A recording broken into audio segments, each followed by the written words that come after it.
I'm sure the audience are. So we're going to start with Ger Minogue and Joe McGrath from the Clare Inclusive Research Network, who have extensive experience in advocacy on these issues, and they're going to bring us through the things that they have done, the points they've made, and probably a little bit about what they'd like to see happen as well, maybe.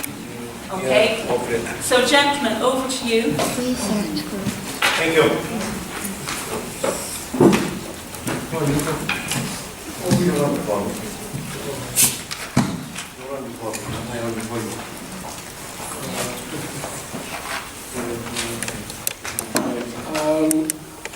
This is the self-advocate from the Clare Inclusive Research Group within our work on relationships. Advocacy and research work that makes sense to us. We're going to talk about our relationship campaign.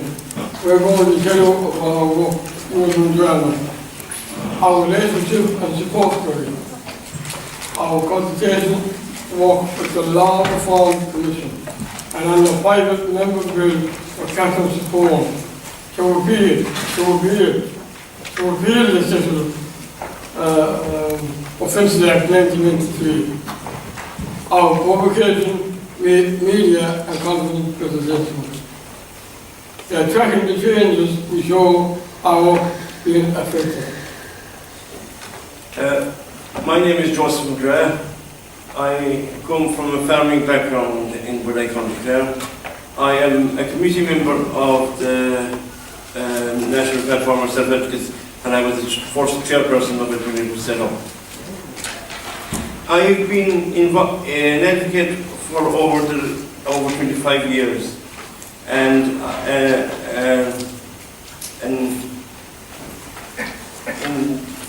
inclusive researcher for over 10 years. And I want to see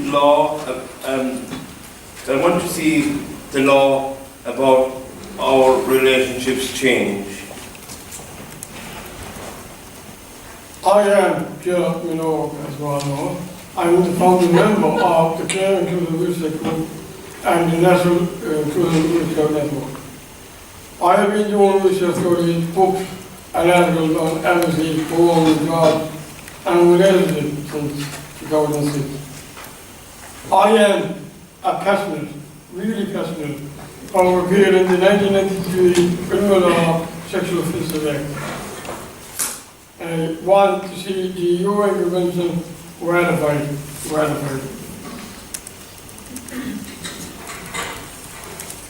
Relationship and support study ION 2010. Through this study, we have people views about relationships. It's nice to have someone to do things together, to treat each other well, to love one another. Very important. Support, we need staff to talk to our problems. Family who can see you through everything. Some people attitude don't help. It's hard, my parents are too strict. You are kind of looked down upon. Treated like children, we are out of the picture. Through the study, we help people rule about relationships. It's nice to have someone to do things together, to treat each other well, to love one another. Support, we need staff to talk to our family who can see you through everything. Some people have to don't help. It's hard, my parents are so strict, the kind of look down on, feel like children, we always have to do, and people feel that how I don't know what 5 is. Consultation and media coverage. I was an advisor with my colleague Joe to the Law Reform Commission. I was interviewed on Black Kenny show, and I wanted to know, was it because I am a Down syndrome that no one told me what this law was for? I worked with Captain Support on a private member bill to repeal the 1993 Criminal Law Sexual Offences Act.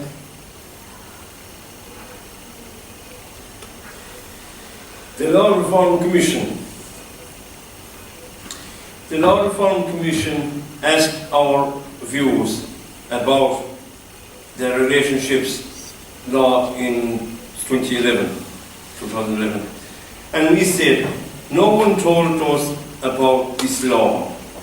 Services discussed but didn't educate us.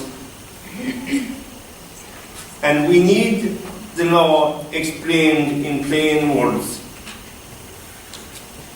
We want to understand it so we can explain it to other people. Do you want to say any more about that, Joe? Do you want to say any more about that? When Joe was referring to going to on the radio show, and when organisations like the Brothers Charity put on discos and sent us out letters encouraging us to go to this to entertainment things and put on dinners and do's and things like that, we were developing relationships with people that we met on a regular basis. So therefore, in my own personal opinion, that if I met General Oak or I met anyone else in there who was working alongside me every day, there is going to be an element of building up a relationship of some kind or another. So therefore, how come that if we wanted to get into a relationship of an intimate stage, that the people knew about this law, but we didn't know about this law going to school, or if we did, it wasn't something that was talked about back in the day. You felt you were let down. I remember explaining it to you. Just tell us when I explained it to you, your reaction. You rang me one day when we were on the road to Dublin to go to the interview.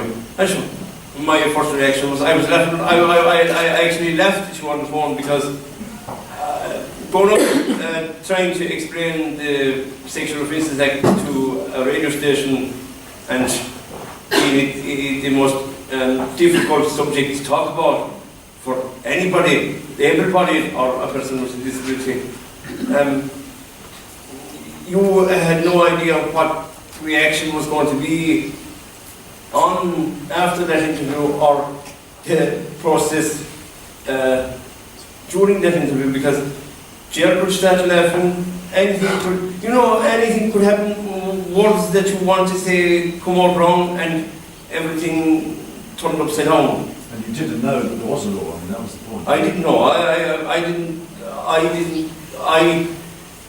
I never knew there was a law that a person with a disability could be sent to jail for in an intimate relationship with another person with a disability. You said you nearly fell off the chair. I spent about the place laughing because, I mean, for a person who rang me and said he was on the way to the Pekini show and told me the subject he was they were going on the radio for, I just couldn't believe what was coming down the phone to me. And I don't mean that in a lighthearted. I know it's a tough subject for people to go up and talk about, and if we are used to the lads to deep up on air and talk about it, but I wouldn't have gone up and talked about it without having some fact of knowing what I was going on there to talk about that. The staff and families knew, but in the very beginning, even though it should have been the other way, it's the likes of all this would have been on the phone. But did they know? They did know. Did they know? Or was it so that if they did know, that it wasn't talked about, or it was never the subject was never brought up for discussion at any stage? They could have said it behind our backs, and we wouldn't know. Well, we can't surmise the head, but anyway.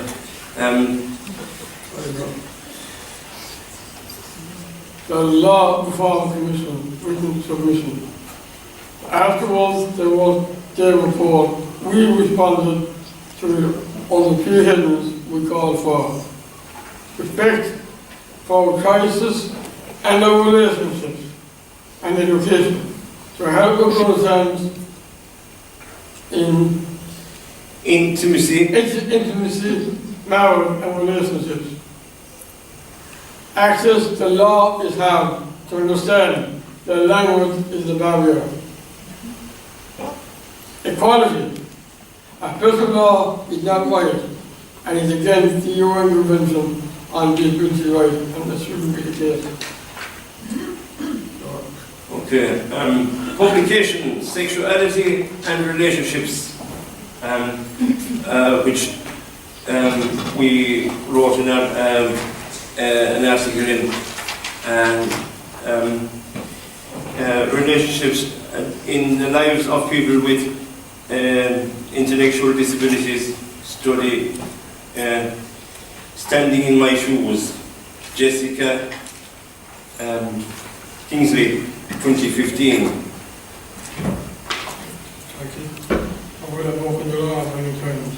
Oh yeah, and the title of that book was "I've Broken the Law" so many times. That was the reference that I probably made to that book. If it was, and we talked our anger about the law and being kept in the dark. But the challenge of having children to look after children is hard. To teach them what to do, send them to school,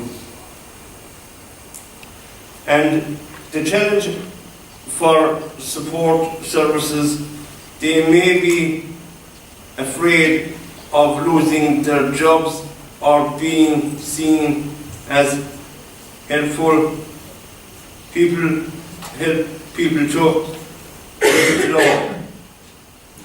Do you want to say any more about that? About the idea, because that's what one of the chapter was about, the different ideas about relationships and children, and then your sensitivity to the fact that people might be, they kept quiet because they thought they might be encouraging you to break the law.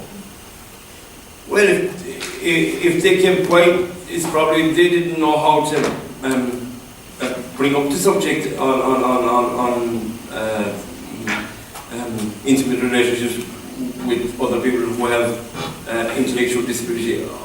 I can't comment for people who have disabilities in general, but it doesn't make sense that if there is laws out there from years and years ago, the Lunacy Act or whatever, the legislation needs to change in the governments.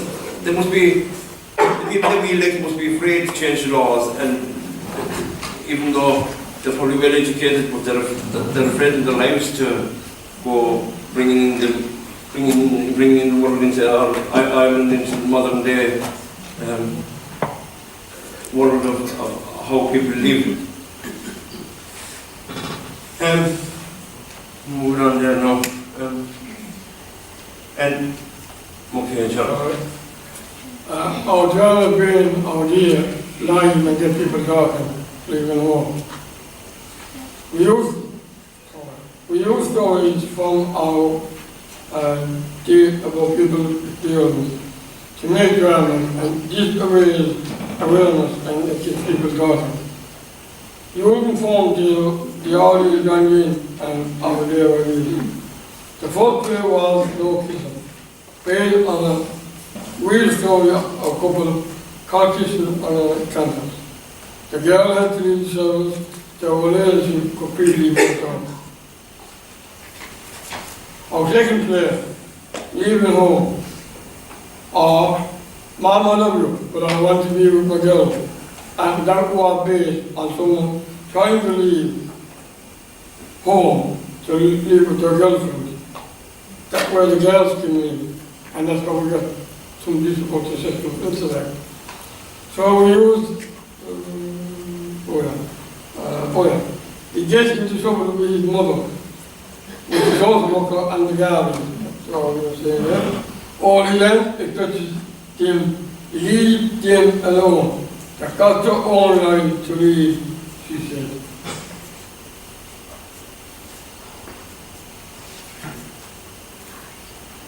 Our grandmas. Tell us about what's happening there, Joe, now. As this was, I was the boyfriend who was leaving home with the girlfriend. The next man name was Glenn and my father.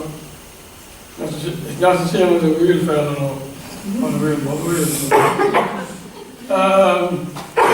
But the mother was in tears, of course, naturally, when the son leaves home. Wouldn't any son leave home? But yeah, and as I said in the notice, she hopes we for saying, telling them, let them live their own lives. When somebody steps into your role, we were saying about the forum theatre, somebody steps into the role of the person who's in that quandary, into that, in trying to work out what they should say. That's when we got the second title. Mom, he turned to the woman, the mother, and said, Mom, I love you, but I want to be with your girl. Wasn't that the way it came about, the title? Yeah. Tracking the changes. We say, what is the point in talking if nothing changes? So we created an idea called Tracking the Changes to help show service providers, staff, families, and people we represent when progress is made. And we recently gave a version of this talk at the Mansion House in Dublin to SIG2 symposium in front of Minister McGrath. So, and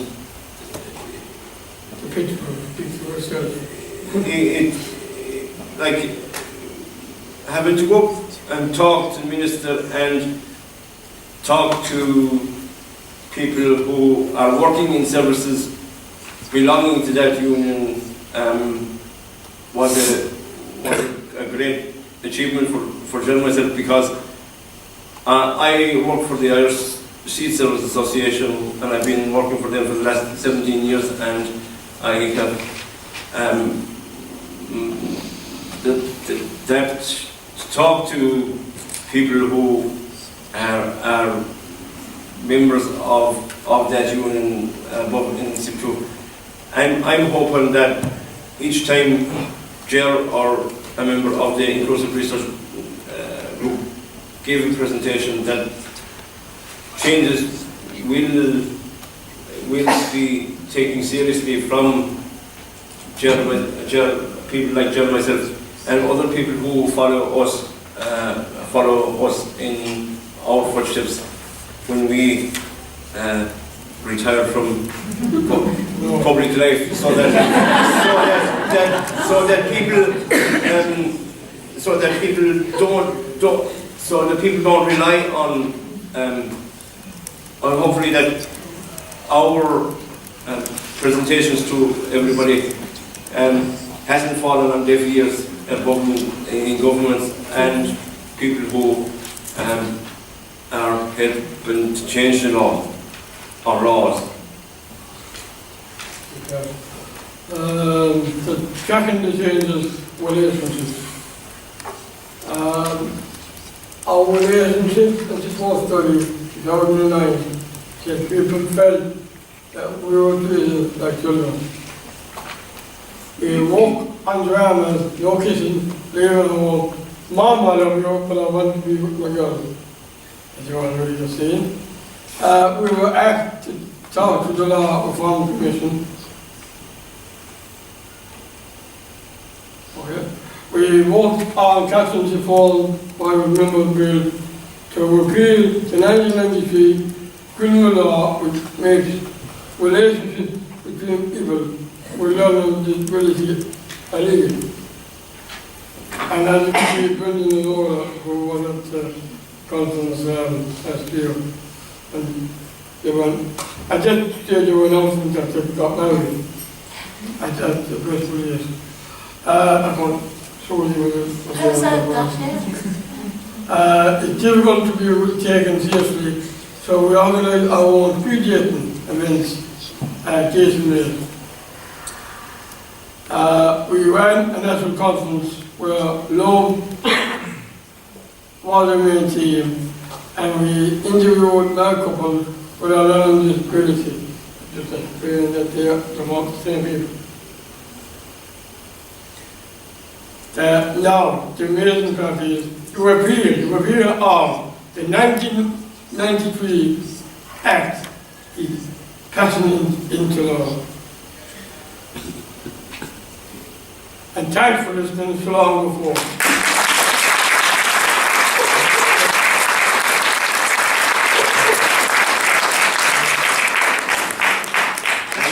And this information that's up here, these are reports and books that are out there for people to request or ask for. They can be found on different publications there. They can be found at any stage. And I went to see a film the other night, which was Sanctuary. It's on tonight. You're going to do a promo for it now. yeah, it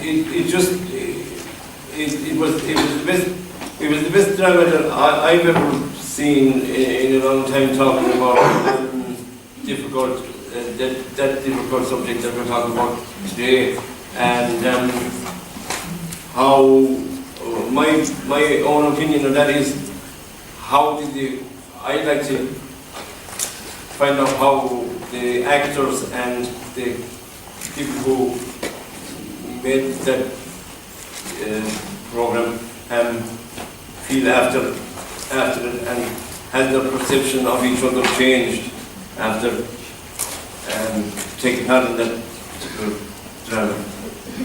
And it would be a good film to go and watch. It's on at 6 o'clock here. So you can see it, and the funds raised go to the theatre company, which is behind the play and the film. Okay. Thank you very much to Joe.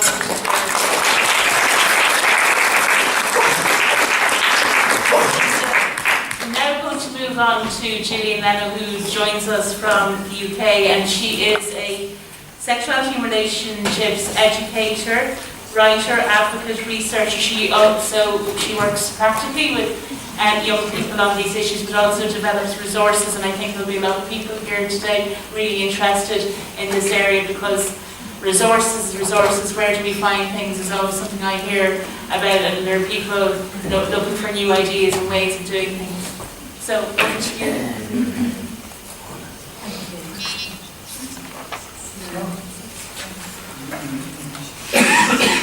So, I might do this through the meeting with interpretive dance, I'm not sure.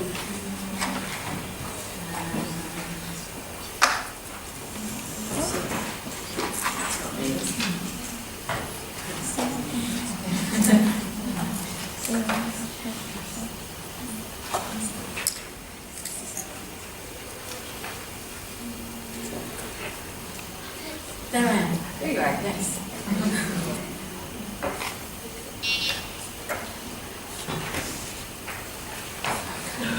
So hello, thank you for having me.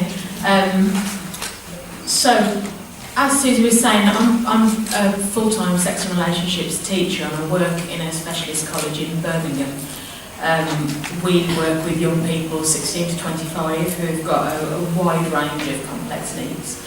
And I'm here really to talk a little bit about the practicalities of developing and then delivering truly inclusive sex and relationships education, and why that is so important if we're going to be able to move forward with influencing change, really, and effecting change. So, when I was asked to come and be part of today, and incidentally, I've already said, I think this is probably the most useful conference I've ever been to, and I have been to quite a few. So this, there were things that I thought, which angle I'd take. I thought I would go with, what are the challenges? What are the challenges of providing truly inclusive sex and relationships education that lays the foundation for everyone being able to exercise their rights, and lays the foundation for everybody being recognised as having those rights? So I wrote, just as an aside, I wrote this when I was asked to come to the conference, and then I've spent the last 2 days in Birmingham delivering professional training with a staff team of teachers in a special school who want to be delivering sex and relationships education with their students. And the first point on this, overcoming fears and resistance, has been really, after the halcyon days of the summer holidays, the first 2 days back and the first 2 days of the autumn term, oh my God, the resistance was there in full force. And I really had to think about the very valid fears that people have when they're delivering this kind of education. Now, obviously in England we have different laws, you know, slightly different laws, but there's still a real concern that if we talk about these things, if we give the information and we get it wrong, are we equipping people with the wrong tools? Will there be any professional culpability? There's a lot of concern, I think, when we're asking people to put this information out there. So, brings me to the next point, finding the right people to support and deliver the work. One of the comments that was made to me only yesterday was one of the young ladies who was part of the staff that I was training said, well, you know, my own sex education was pretty bad. I'm not sure I feel entirely comfortable delivering this. What if I get it wrong? And actually I'm quite squeamish about some of the things that we might have to talk about, because you can't just talk about, you know, basic baby making sex if you're going to talk about truly inclusive sex and relationships work. And, you know, it made me really think about it. Maybe she's not the right person to deliver it. She's the right person to support a culture of delivering it. But doing it directly, I don't know, maybe not. Because there is a hidden curriculum, isn't there? There's a way that we present our own ideas and feelings about the information that we're delivering. And that is incredibly important when we're working with students, I say students because they are my students, but people in the wider community who need to have sex and relationship education. There needs to be people delivering it where it's rights-based, evidence-based and pleasure-focused. And if you've got somebody who's squirming about because they don't feel comfortable giving the information, then that's going to have a serious impact on the way it's received and the way it's put to use. The big bugbear, finding suitable inclusive resources. Tumbleweeds blow. So when I first started, so as I said, as I started, I now work in a specialist college in Birmingham. I'm there full time. Before I ended up there, I used to work for Brook, which is in the UK. There was a Brook in Belfast, I think. It's a young people's sexual health charity. So we had a huge sexual health clinic in Birmingham, the biggest one in Europe, 40,000 young people through the door every year. And I used to be their special needs lead in their education team. When I went from there to working just in one educational establishment, the college where I am now, the thing that came out to me, having delivered one day at a time, going out and doing drop-down days in schools and what have you, you just take all your kit and you deliver the same session over and over and over again. Delivering a whole curriculum, that was a whole other kettle of fish, because all of a sudden, there's no resources for this. And I started looking, and there was nothing that was suitable, there was nothing that really reflected the people that I was working with. So there was good stuff for little kids, and there was some highly explicit stuff that showed very adult situations, but for teenagers, when you're in a time of discovering your own identity, gender identity, sexual identity, there was nothing there that really reflected the people I was working with. So there was a lot of thought that went in to the resources that I now use, which I'm going to show some of them as we go along, hopefully. And then finally, having enough time and space to do it. That's why I went full-time to deliver in one place. I really wanted to see the impact of delivering a curriculum, weekly, repetitively, over 3 years at college, and in an environment which I was planning on, which I did end up shaping to be a safe space. So, yeah, that's where I was on. That's my train of thought. Okay, So those are definite challenges. Well, not all the challenges, but there's some of them.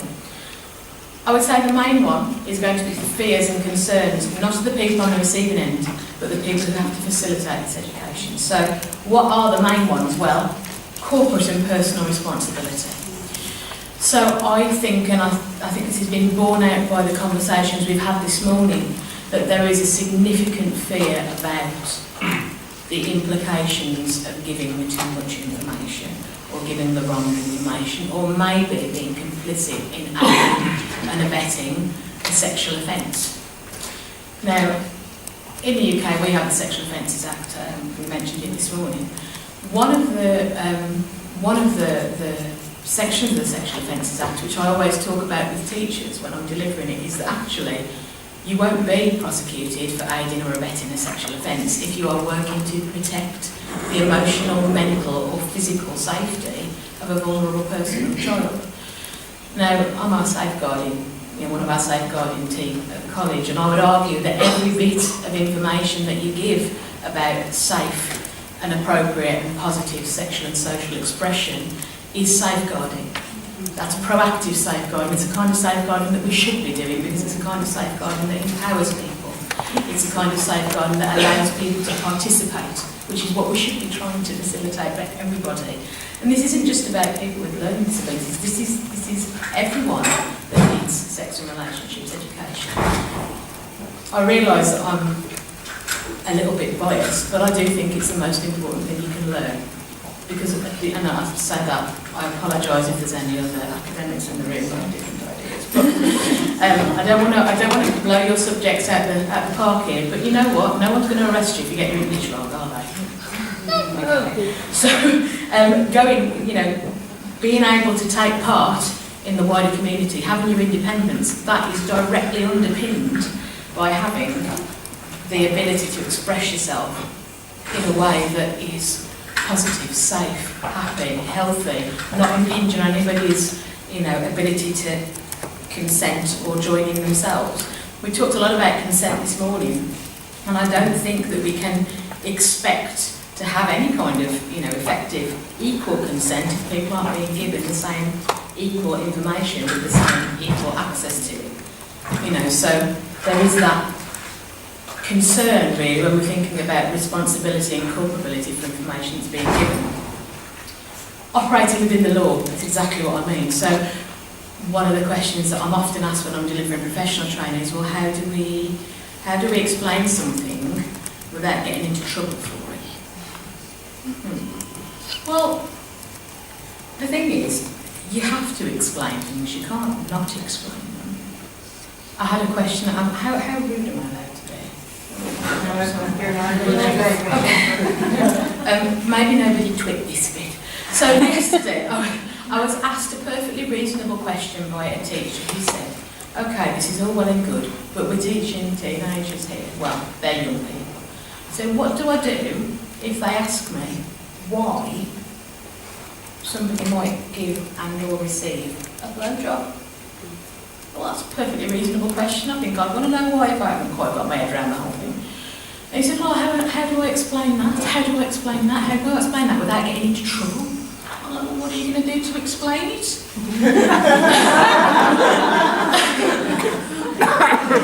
Really, we need to stop being quite so hysterical about... Because the thing is, this is kind of where I'm going with this, finding the right people is really important. Because actually, we all have some baggage around sex, don't we? We know on a serious note that we've all got experiences and things which they put an influence on how we deliver it, how we talk about it, how we think about it. Actually, why might somebody give or receive a blowjob? It's because they fancy each other and they're excited about having the opportunity to share that experience together. Did anyone find that sexually arousing? Okay, I'm glad. If you have, then maybe I do need to reflect on practice. But what I'm saying to you is that there's a lot of anxiety about the information that we're delivering and how we deliver it. And actually, it's just information, and it's our duty to deliver it in a way that makes sense to everybody and can be used effectively. So, okay, operating within the law is actually a lot more simple than it sounds. I better speed up there because I've got on my soapbox and that's it. You have to poke me off with a stick. Getting something wrong you know what, if you get something wrong, you get something wrong. It's an opportunity to learn something. I get things wrong, and I'm sometimes asked things that I just don't know. Because the wonderful thing about sex and sexuality is that it's really fluid.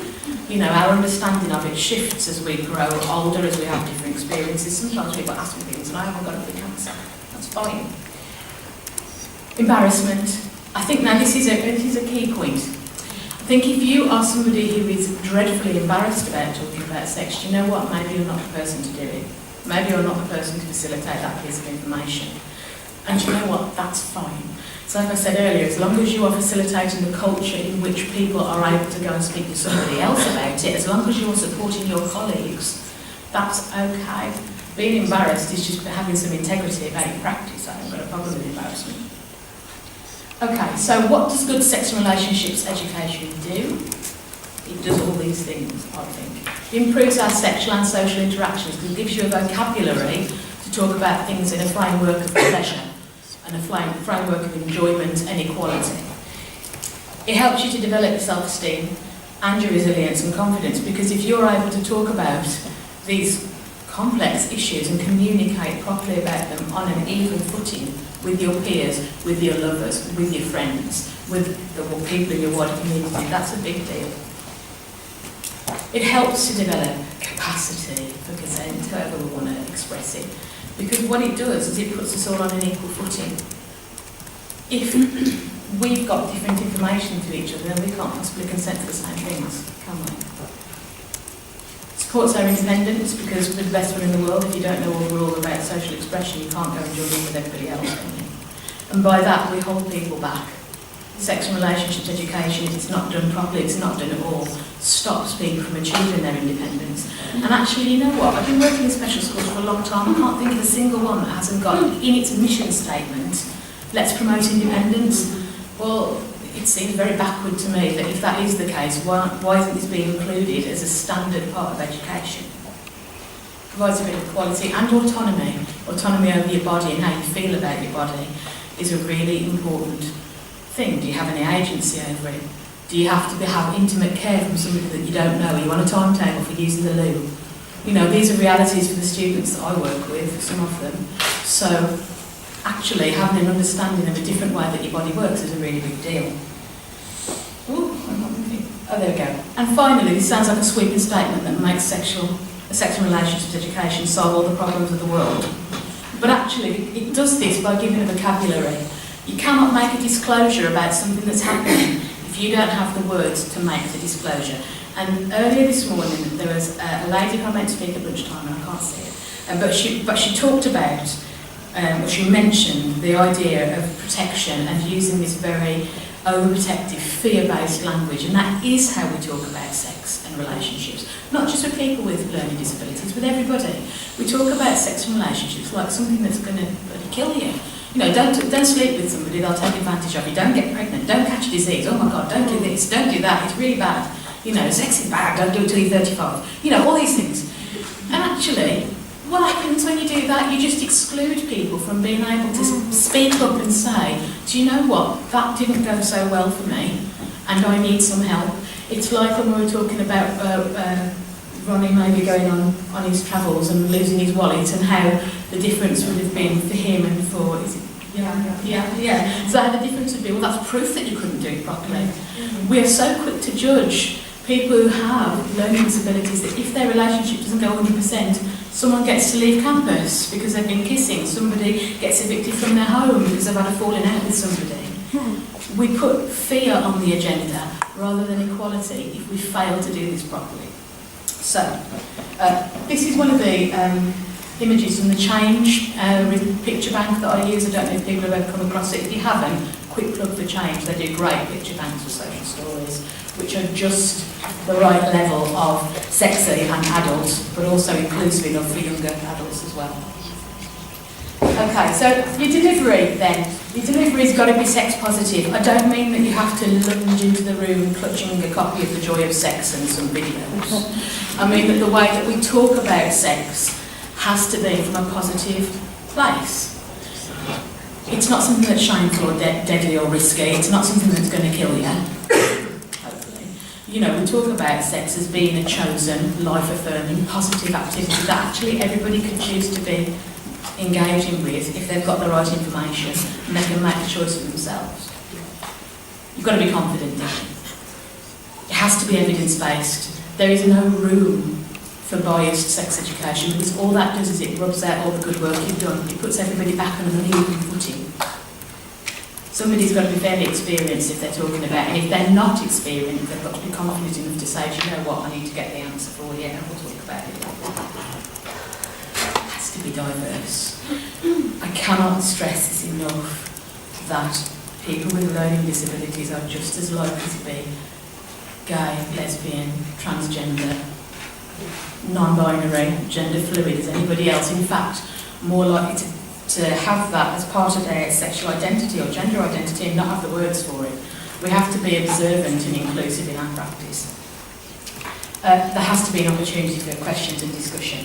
Your resources have got to do all these things, but they've also got to be, I'm going to the last one because I've got to speed up a bit, portability. I don't know about how those of us in the room that don't have a learning disability learned about sex. I'll tell you what, I didn't learn very much at school because it was rubbish. I learned about sex from all the smutty bits from my dad's books, Moore's Position of the Week, and from some fairly dodgy internet sites I found in the early days of the magical interwebs, okay? And that is because I'm very lucky and I'm privileged in that I was able to go and seek that information for myself. We are doing people with learning disabilities a disservice if we don't give them resources which offer dignity to reflect in private. It's the same as what I would expect has to be the same for my students. Useful resources then, before I shut up and go away. This book, which is by Meg John Barker and Justine Hancock, Enjoy Sex. Do you know what? Get a copy and read it for yourself because it's a reflective practice book. It's so good.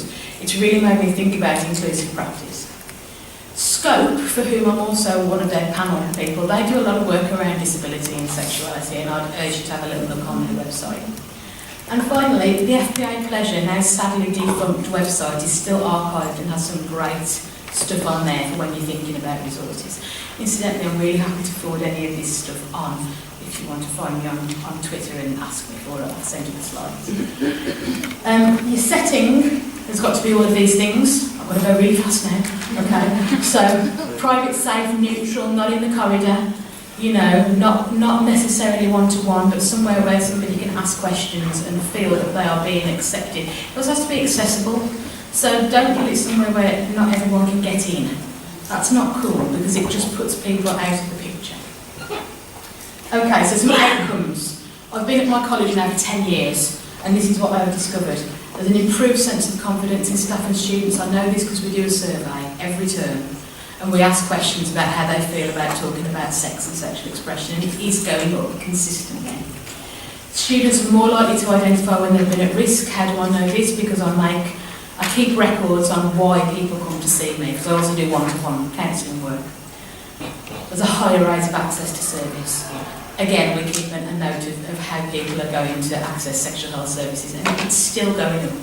We've got some work to do to improve inclusivity of those services, but actually accessing them is going up. There is an engagement now with sexual health services as community partners and champions because of that to improve the inclusivity, so I'm really happy about it. I just wanted to show you one of the images that I use a lot from Change, which is some negotiation going on. I think it's really important to show this kind of negotiation and also to use resources that clearly show people who are happy in their negotiation. That's pretty much it from me, but you're very welcome to come and hunt me down because I've got to leap onto a bus shortly after the panel. I'm on Twitter. You can send me an email. You can ring me if you like, but I might not answer if it's real late. And if you are in the UK, you are always welcome at our college to come and have a poke around the mothership and meet the rest of the PSHE team. Thank you very much.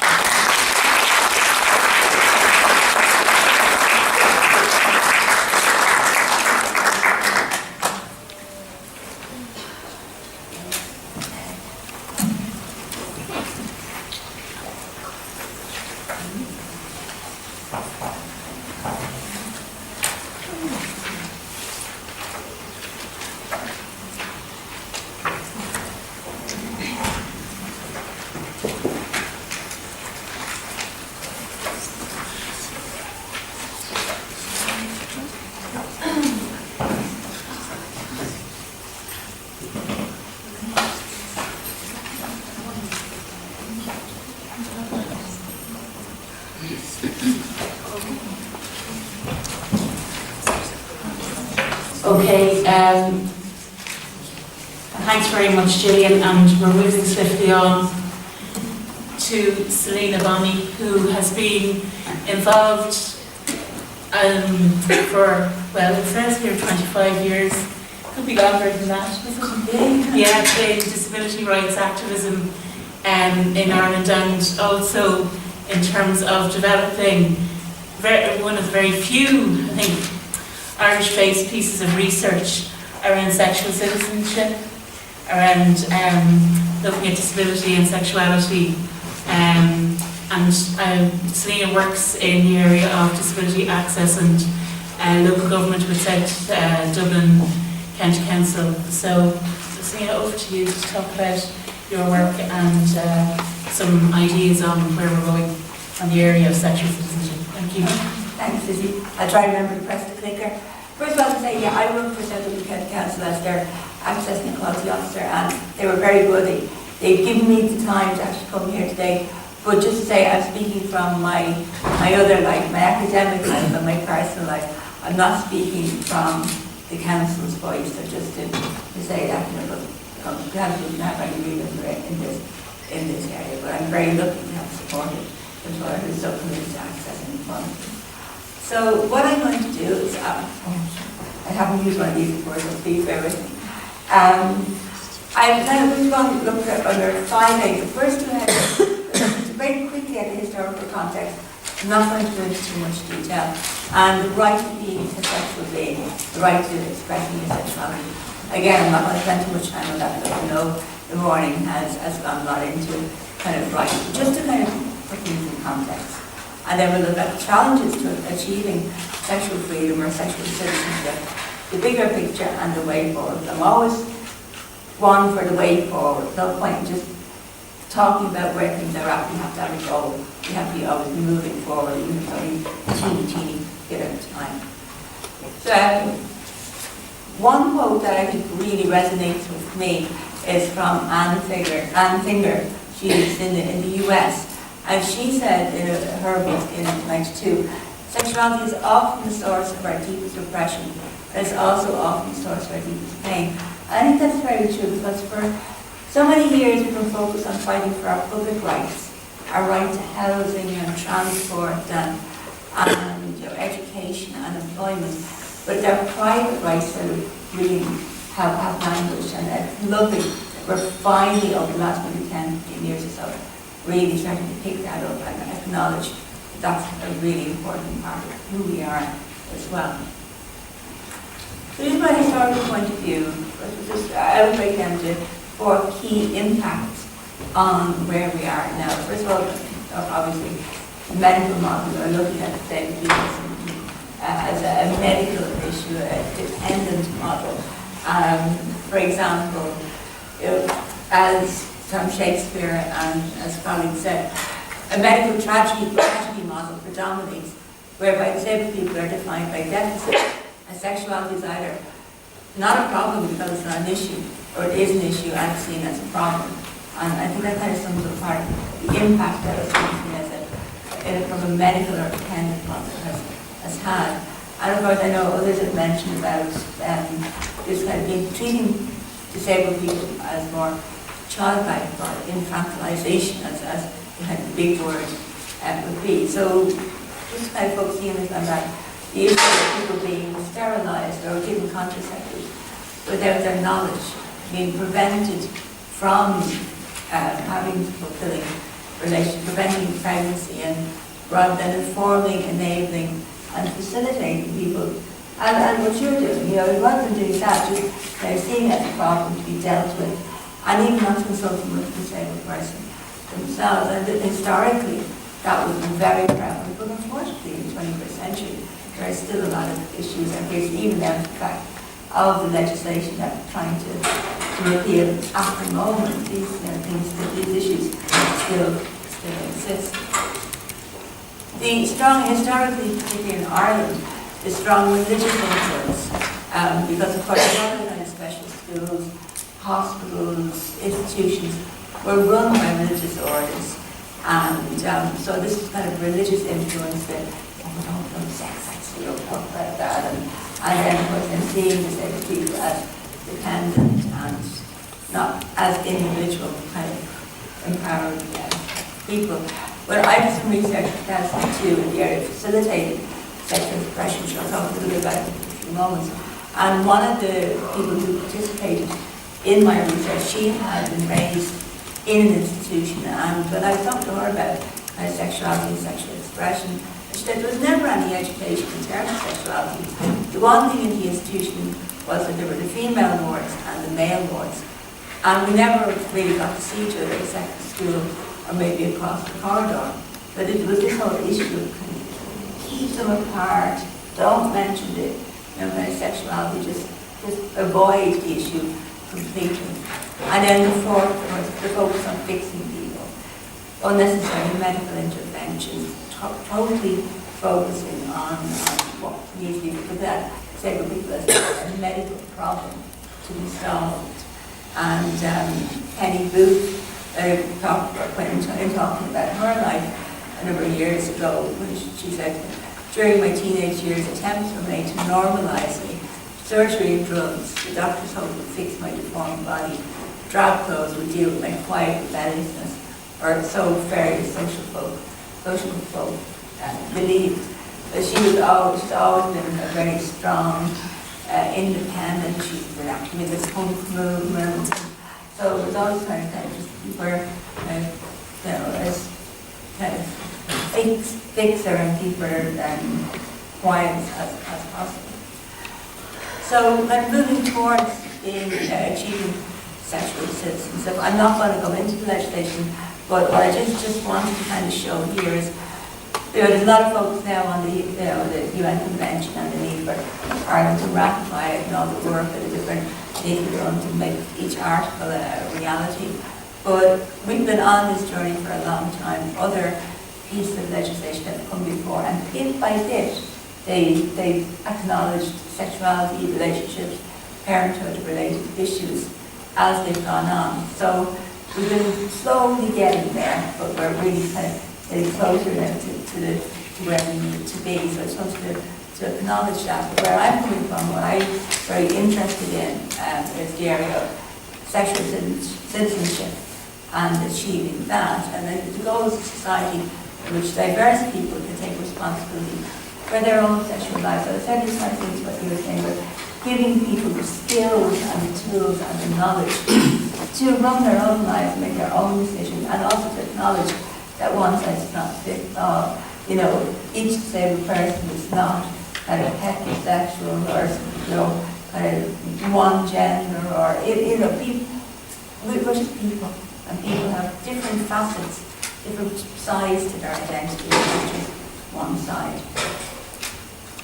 So when looking at challenges to achieving all of this, I've broken down into three areas: attitudes, environmental and service, and communication and information.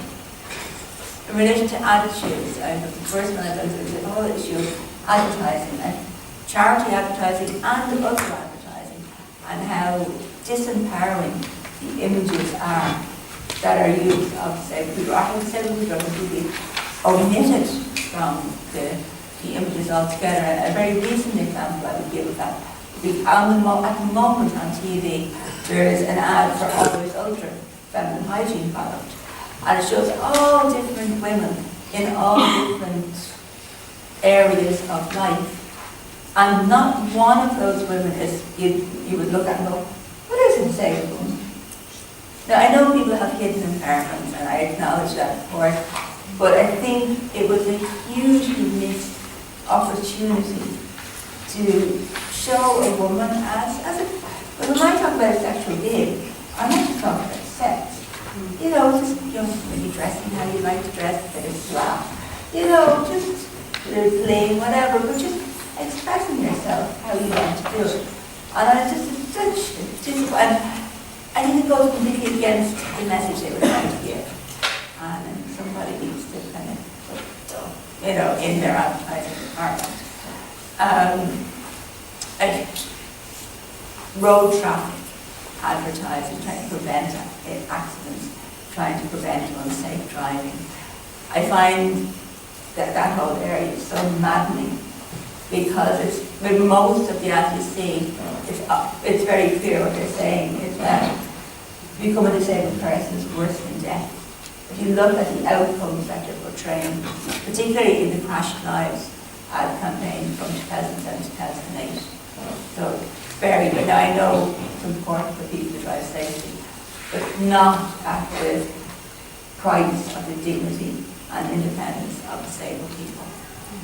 And then just from film, TV, media, literature, the absence again of strong, empowering, independent imagery. You know, I remember many years ago in Colin Barnes, but I talked about disabled imagery, and he said it was kind of 7 types of disabled person. There was, you know, the superhero and the brave, and there was 7 different types. And that's still very evident in a lot of some of the characters we see on TV today. It is changing, especially BBC and Channel 4, and there's been some really good stuff happening here in Ireland over the last few years as well. But there's still a lot of work to be done. One thing I would just like to say in relation to negative attitudes towards disabled people as parents, which is something that I think maybe people may not be aware of from a legal point of view, is the area of giving a disabled person, a disabled woman, and I've done this, has gone and looked for fertility treatment. And that was just basically was sent away with a list of questions I had to answer, and the main one was, can you be guaranteed that you will not have a disabled child? But you can't have that guarantee, don't come back. That's a story for another day, there's only got 10 minutes left. But just in relation to the equality legislation, and looking at, I really want to kind of get this across today, in a section exploring the potential implications of the Equal Status Acts for assisted human reproduction, the report of the Commission on Assisted Human Reproduction states that subsection 4 of the Act provides that where a person has a disability that could cause harm to that person or to others, treating the person differently to the extent necessary to prevent such harm shall not constitute discrimination. So basically, in very plain language, if a disabled person cannot guarantee that they're not going to have a disabled child, they're not protected from the equality legislation if they're refused fertility treatment in this country. And that in itself, I think, is just absolutely disgraceful. And the amount of lives it can ruin, because, you know, the need and the desire to become a mother is so strong in many people. To face that is just awful. And I just want to highlight that here today. Very quickly, from an environmental and service point of view, inaccessible services, whether they're maternity services, family planning, sexual health, you know, whether it's a lack of loop system, lack of tactile information, lack of adapted toilets, information in plain English, in easy read, still a lot of work to be done there. And retail access, even then just having dressing rooms and like shops that are accessible for each people to go and use. It's not just about sex, it's about expressing your identity and your sexuality. And then access for disabled parents. My daughter's 9. When she was a baby, I couldn't change her nappy when we were out, because even if the baby changing facility was in the accessible toilet, the baby changing facility was too high, accessible to a wheelchair user. So, you know, if I went into mother care, they haven't a clue about where I might be able to find accessible equipment. So I had to do the research on the internet myself. Thankfully, I was able to do that, but many people don't have that opportunity. And there are just opportunities for sexual expression, whether it's access to nightclubs or pubs or websites not being designed to be accessible to assistive technology, or the language not being easy to read, are issues that still need to be addressed as well. From point of view of communication, it's not all about, when we talk about barriers and challenges, it's not all about physical access, of course, information access, but also people with visual impairments face various difficulties when out socialising and trying to interact, as do people with speech impairment or who are deaf and hard of hearing. So there's issues that need to be addressed in the social areas as well. And then sexual and reproductive health information leaflets need to be accessible, not just in alternative formats, but the language needs to be understandable. But not just that. The third issue is that the content needs to be useful. I think that's very, very important. One example of excellence that I would give you, and to this day I'm so sorry I didn't squirrel away a copy of the booklet, was from the mid-1990s. It was produced by the Gay Men's Health Project, and it was a safe-sex booklet that was written specifically for gay learning disabled men. And it was fantastic. I remember being amazed when I saw it. It was at my kind of starting out in my journey in the area of kind of sexuality that I thought.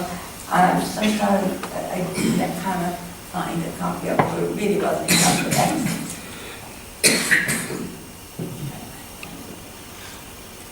I'm not going to go into relationship sexuality education because we've more than covered it, so I'm going to move on. But stay safe classes and stay safe parents being supported from an early stage, give their young disabled offspring stay safe information, very important.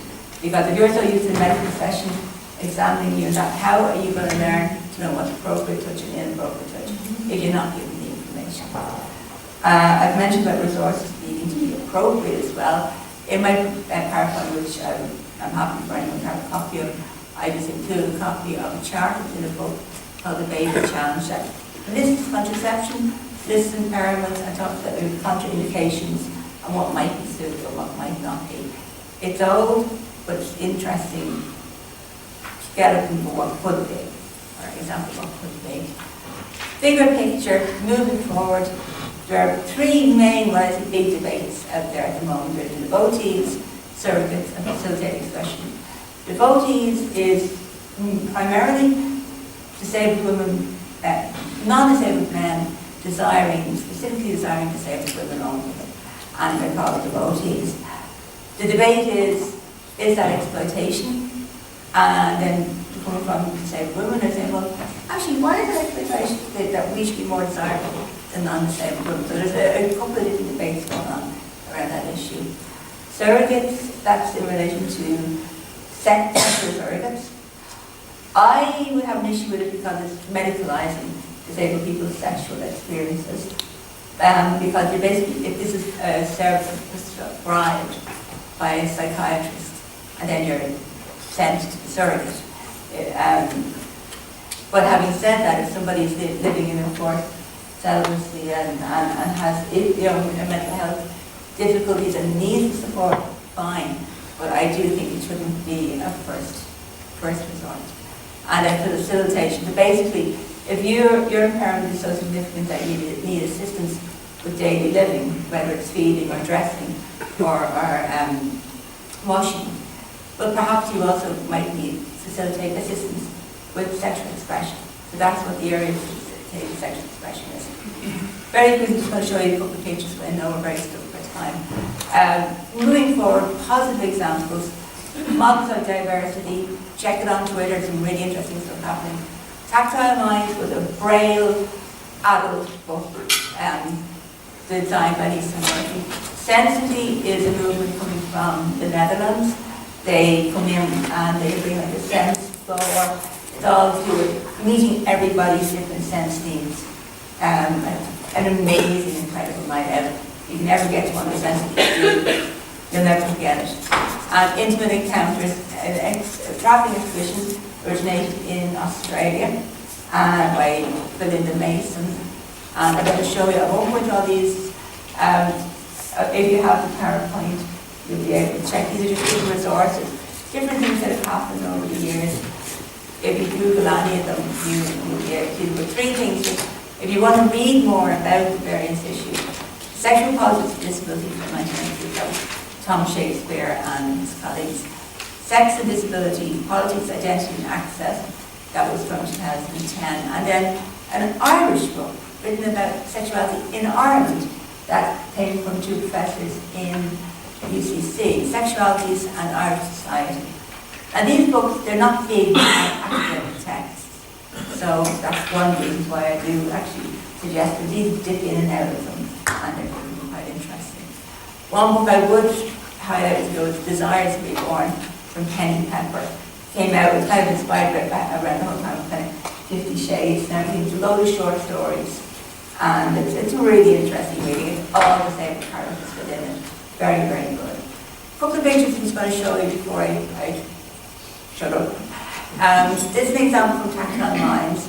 The image of the two hands is showing, obviously that is tactile, and the other images, one of the images in the book. So it's basically a tactile Playboy, if you want to call it that.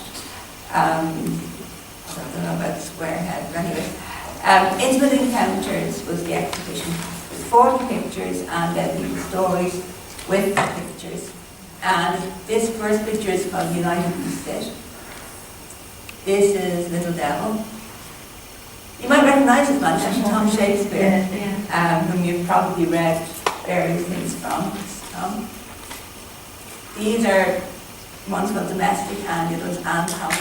The reason why it's called Anne Thomas is the baby's actually a boy in her belly and he's going to be called Thomas. They're actually two Paralympian Australian champion basketball players. They're a couple. And this image is Alison Lapper. In 2005, it was on the 4th plinth in Trafalgar Square. And it was up for about 2 years, I think it was. And the public disgust and outcry about it. They said it was revolting, it shouldn't have been in the public eye. It was totally negative reaction to it. Alison was 8 months pregnant with her son at the time. This now was in 2012, the 43-foot inflatable version of it, and it was used in the opening ceremony of the London Paralympics.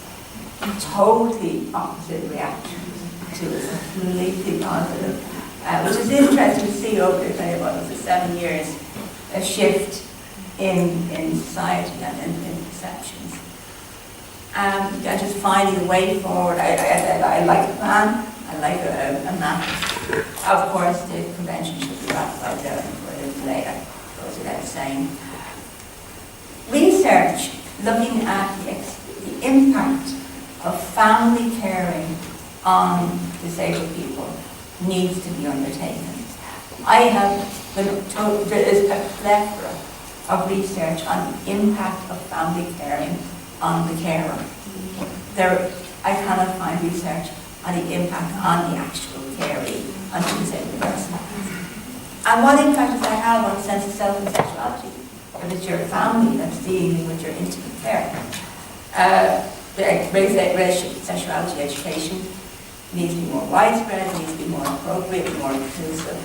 Positive representations of the diversity of disabled people. Because we're not every disabled person fits into one category. There's multiple aspects of people's identity. Of course, services should be more accessible to all. I would love to see the Intimate Encounters exhibition come here, come to Ireland, perhaps coupled with a Disability Sexuality Film Festival. It's not completely impossible because there's 4 copies of the exhibition, one of which is situated in the UK, so that things like that can be facilitated so that it can travel. Actually, there's one copy of it in the Museum of Sex in New York, which I thought was quite interesting. And we just need to be working towards dispelling harmful myths and stereotypes and embracing diversity. And within the disability movement, we need to embrace diversity more as well. Not every disabled person is, very strong, male leader. There's diversity everywhere we go. We need to welcome that within our own community as well as within wider society, so that we can all ultimately be treated as sexual beings and ultimately become sexual citizens.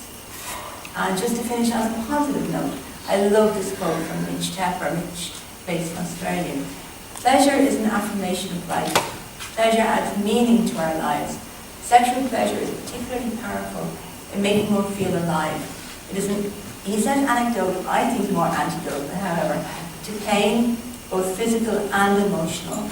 Sexual pleasure can enhance an intimate relationship. It can add a sense of connectedness to the world and to each other. Thank you.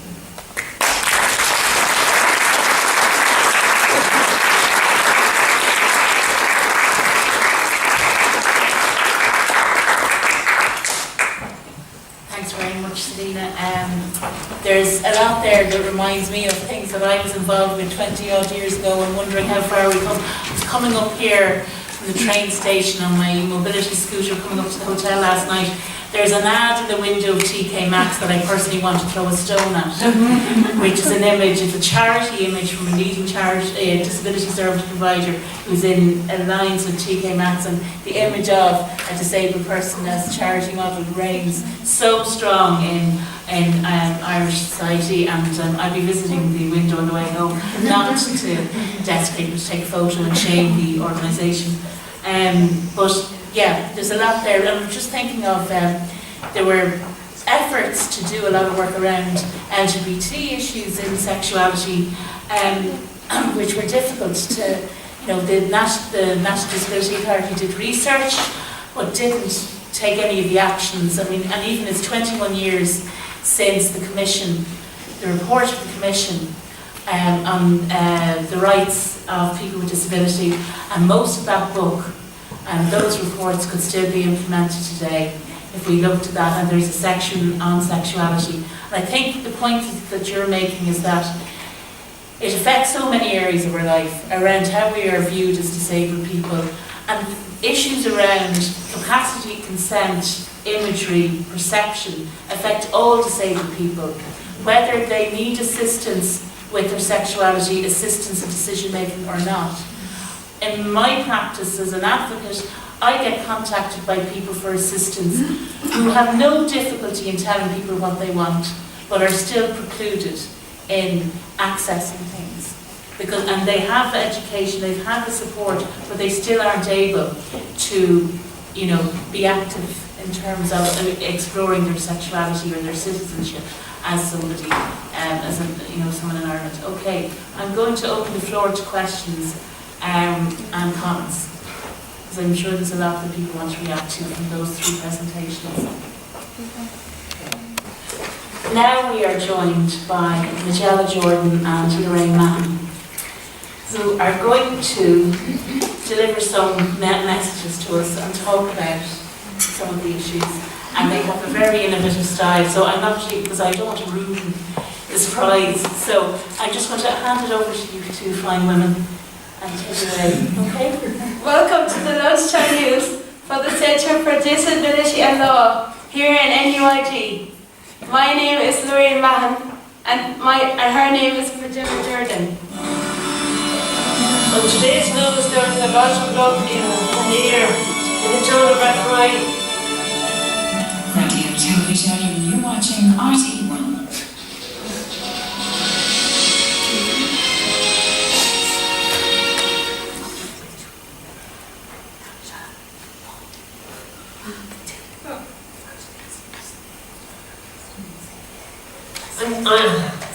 On today's news, there is a lot of love in the air in the town of Rathroy in Galway. We have just received a report that 2 service users have been seen kissing, hugging and holding hands over to our Western reporter, Sienna Walsh. Thank you.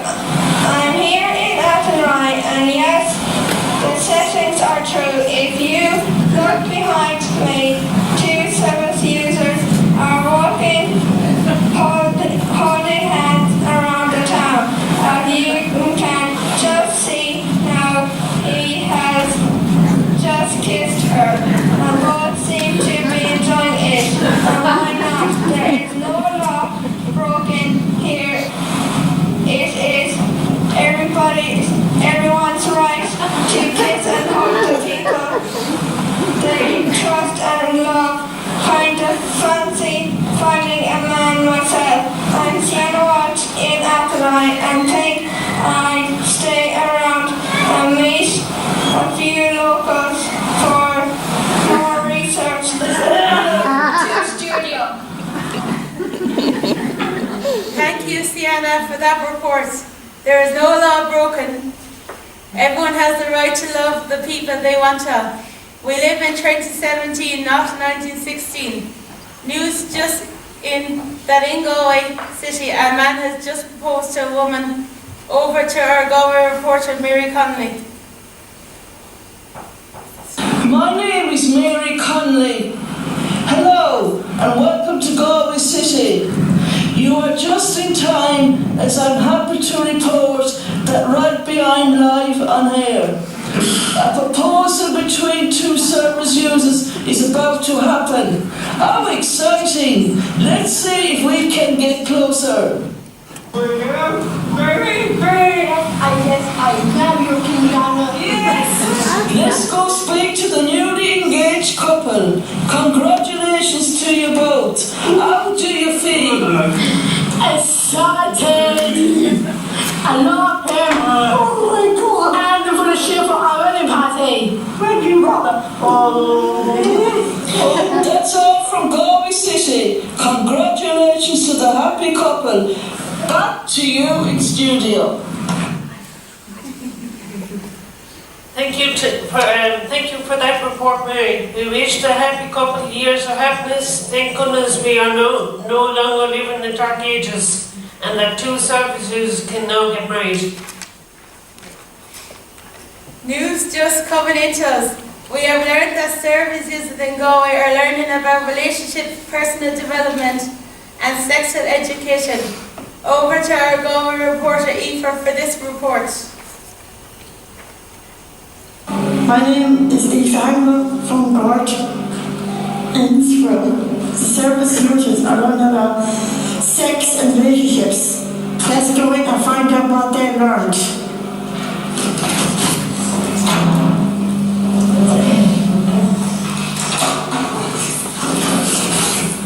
What you learned today? I know how babies come from. You learned where babies come from. I learned about sex. I learned about the changes that happen to your body as you go from a child to an adult. I learned about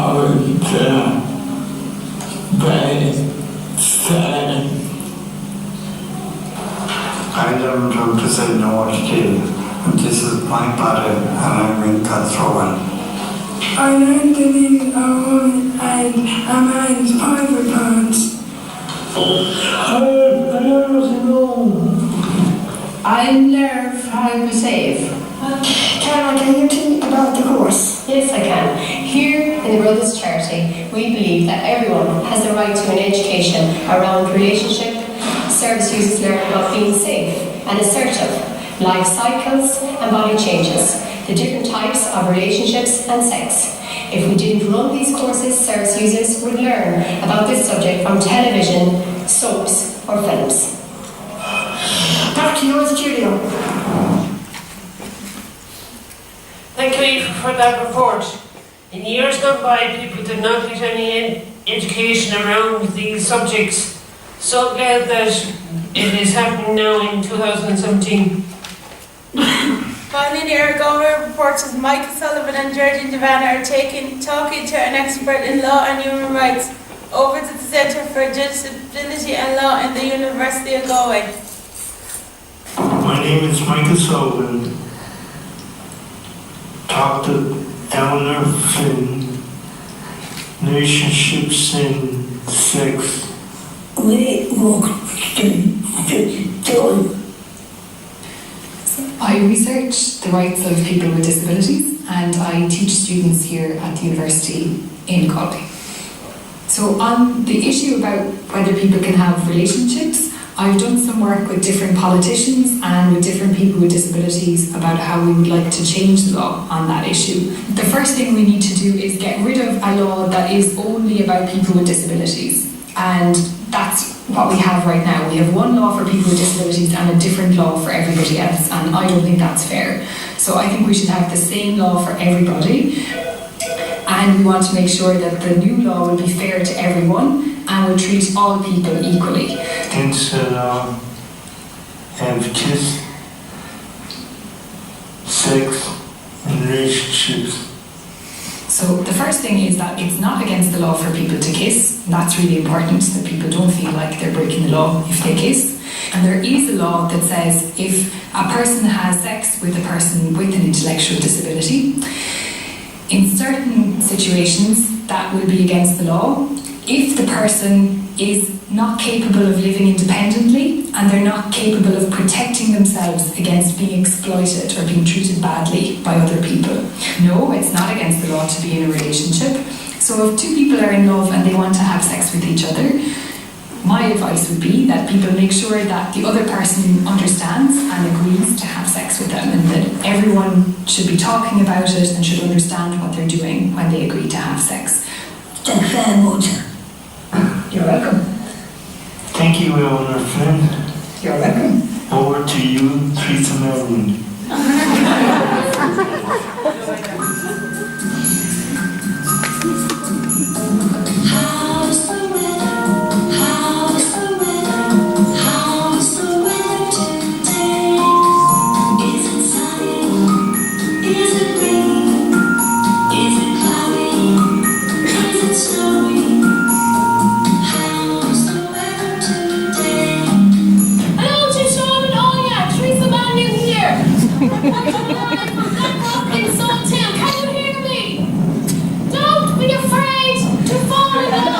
Don't take unnecessary risks.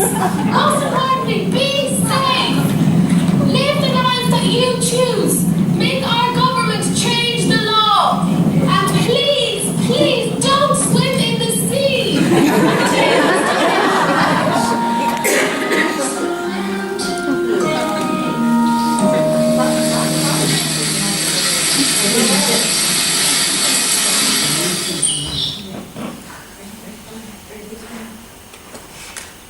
That's all from the news desk. And remember, it is okay to fall in love.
Thank you very much, Magella and Lorraine, and all the reporters.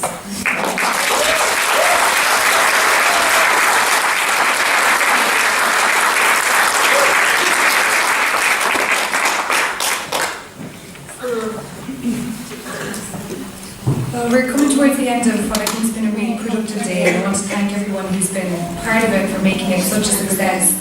All of our storytellers and our respondents, all of our presenters, and Susie, our chair, and of course the brilliant backroom team that we have to put things like this together, especially Tina and Laura, who work with me on the voices, but also all the other people running around with yellow lanyards that you would have seen, our volunteers who've been helping register people and make sure the day runs smoothly, our admin support from Joe and Mary, and everyone who's been so helpful in getting today off the ground.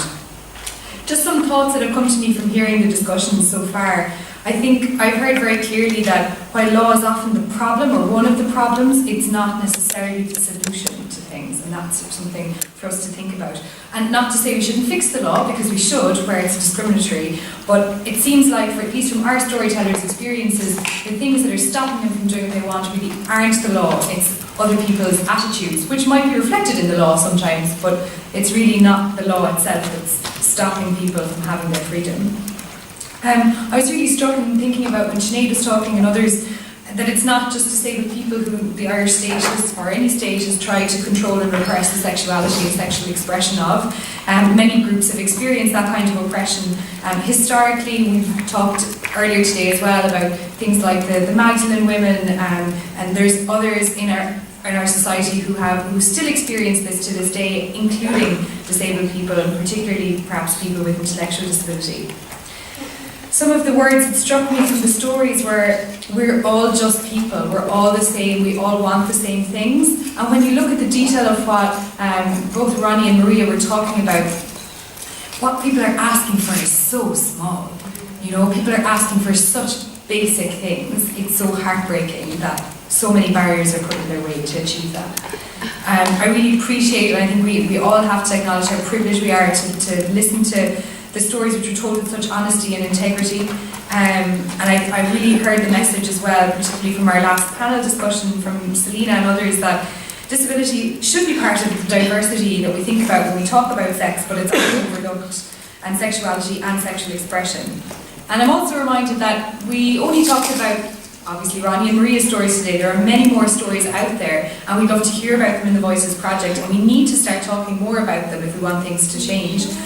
But we didn't have, for example, today, personal experiences much talked about in the fields of parenting or fertility or of sexual identity. And those are really important stories. We shouldn't limit ourselves when we think about sexuality, consent and relationships for learning disabled people. We should be thinking about the whole full spectrum of expression and identity.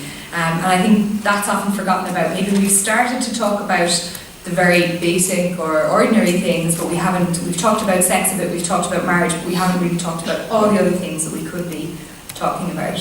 I want to come back to the question of what can people go away from here confidently and say, because I think that's really important. And the way I would interpret the law that we have now is that disabled people, like anyone else, can have consensual sex. If they can understand and agree to sex, they can have sex. They might need more information, like I'm sure there's lots of 17-year-olds out there having sex that don't have enough information to have sex, who maybe don't have disabilities, but anyway, that's something we need to work on as well. So I would really say it's about giving people the information, but never telling someone that just because you have this label, you should feel that you can never have sex or you risk being criminally prosecuted.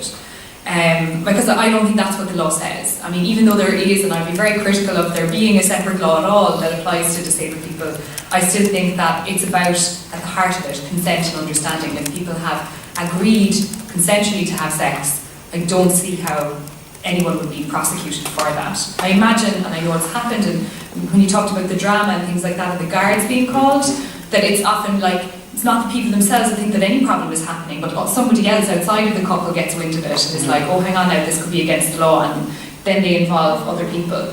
And that's, again, that's something we think about more happening in the context of children or people under the age of consent having sex. A lot of other lawyers who don't work in disability would say to me, what's the problem with Section 5? Like, sure, if people aren't really being prosecuted, if it's not actually, you know, there aren't that many cases, maybe it's not a big deal, you know, and I kept trying to explain that the fact that it exists is actually hurting people in their lives all the time. It's a deterrent. There's this chill factor. People are afraid to support people to have sex or to talk about what having sex means in case people have sex, and then they think potentially a crime has been committed. Now, we don't have Section 5 anymore, which is good. What we have to replace it, I'm not that delighted with, but I think we can work around it. But ultimately, I'd like to see what we have now go as well. Yeah, you're dead right. And I do worry about how laws like this will be interpreted in the courtrooms by judges and by lawyers. And then there's also the jury, if you're talking about a criminal trial. So you're talking about a jury having to understand this and weigh it up as well. So there's definitely general public education needed on things like this, but also we would want to see people who have lived under the law explaining to judges and lawyers what that's like, so that they think about it when they're applying this law and they try to give people the freedom that people are asking for. And I know that's not something that criminal law is very good at doing. We think about it in other areas of law, like human rights law. We don't really think, it was really hard to explain to civil servants in the Department of Justice, the criminal division, why criminal law should be about giving people the freedom to have sex, because they're used to having criminal law that is about saying that when sex happened it was not appropriate because it was not with the person's consent, and they're about banning things rather than enabling things in the criminal law, if that makes sense. So it was a difficult thing to communicate. But I think the message about, I suppose, educating people about the law, the people who have to live the law, as well as the people who have to apply and interpret the law, is an important one to take away from today. I just want to wrap up by plugging a couple of other things.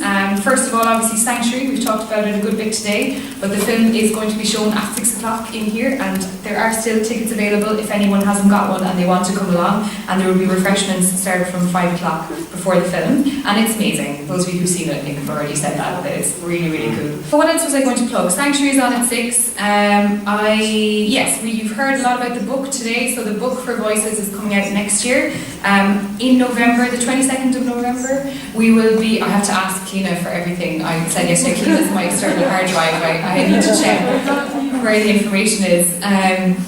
So we will have all of our pairs who have written stories and responses about lots of things, like you mentioned there, Joe. It doesn't matter whether it's about a relationship or about buying a house or about a will. Those are all sorts of stories that are being told as part of the Voices project from people all over the world, and they're going to all be in Galway on the 22nd of November, and you're going to get sneak previews of bits of things that are going into the book, and that's all very exciting.